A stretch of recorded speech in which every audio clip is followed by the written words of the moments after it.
que la Chine aussi offre plein d'opportunités sur le côté études. Parce que la Chine, c'est un pays vraiment qui évolue rapidement. Et le gouvernement chinois est en train d'investir en fait sur l'éducation chinoise. Donc aujourd'hui, nous allons voir en fait quelles sont les différentes opportunités que la Chine nous offre. L'université en fait, et on fait une comparaison du prix. C'est-à-dire avec la course de l'art, en Chine, c'est 5 000 $. Alors qu'ils ont le même niveau en fait, le même niveau, le même standing, mais le prix est différent en fait. Maintenant, côté logement, on peut en comparer une ville aux États-Unis et une ville en Chine.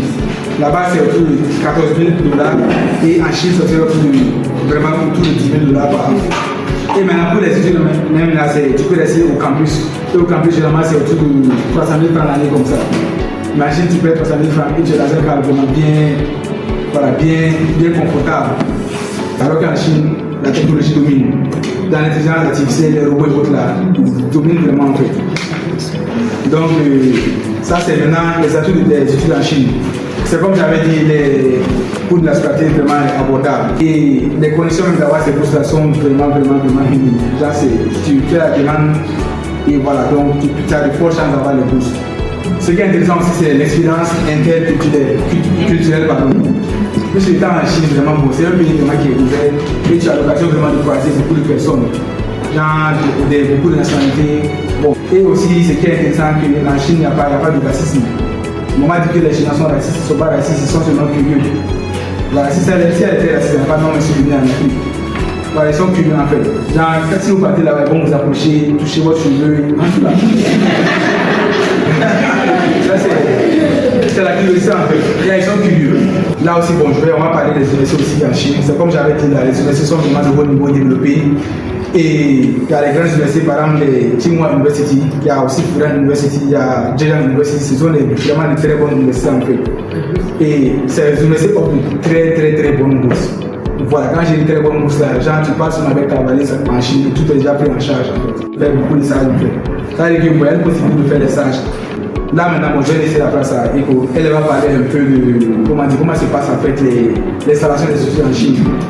Donc, si elle va parler en anglais, après moi je vais faire un petit résumé en fait. Hello everyone, my name is Eko. I come from China.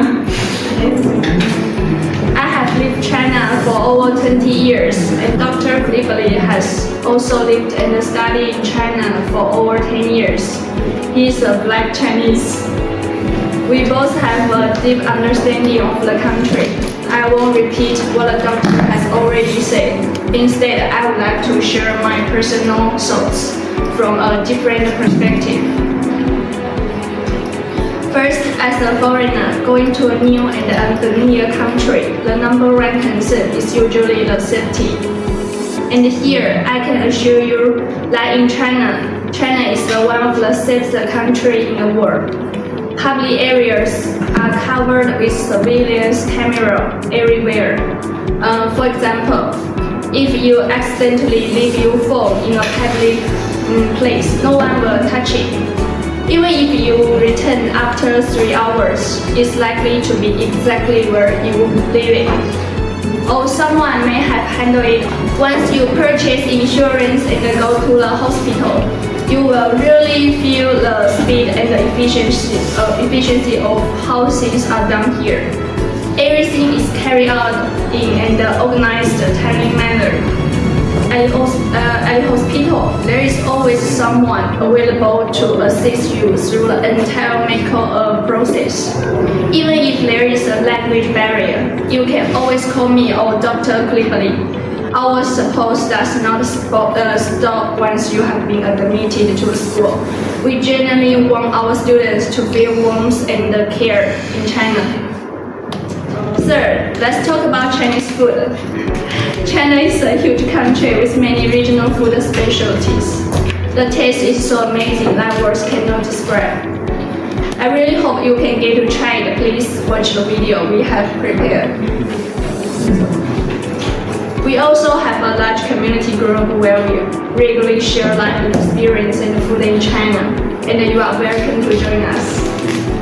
Si bon, côté santé, il y a l'assurance santé, pour tous ceux qui viennent là-bas, tu payes l'assurance santé, et quand tu es malade, tu peux aller à l'hôpital et bon, l'assurance santé va prendre ça en charge. Voilà, et souvent, quand tu arrives dans les hôpitaux, il y a des gens qui parlent anglais, ou voilà. Là, pour la bourse, il y a la bourse totale, bourse partielle. Concentrez-vous plus sur l'objectif, les études, et après les études. D'abord, vous êtes dans un réseau où la Chine elle est grave dynamique. Grave dynamique. Vous avez un point où vous pouvez dormir, ne même pas sortir, aller à l'hôpital, il y a assurance, il y a presque tout. Et vous n'avez rien à envier au Canada, aux États-Unis ou en France. Là encore, c'est encore plus compliqué. Donc voilà.